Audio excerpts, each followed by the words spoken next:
Let's explore some important algebraic formulas related to squares and their relationships.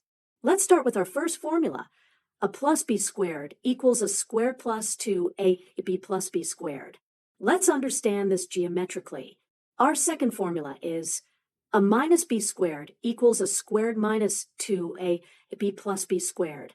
This represents the area of a square with side length a minus b. From these two basic formulas, we can derive several important relationships. Let's look at some of them. First, a squared plus b squared equals a plus b squared minus 2ab. This comes directly from rearranging our first formula. Similarly, a squared plus b squared can also be written as a minus b squared plus 2ab. The next two relationships show how a plus b squared and a minus b squared are related to each other. They differ by 4ab. Here's an interesting formula. A squared plus b squared equals the average of a plus b squared and a minus b squared. And finally, b can be expressed as the difference of squares involving a plus b over 2 and a minus b over 2.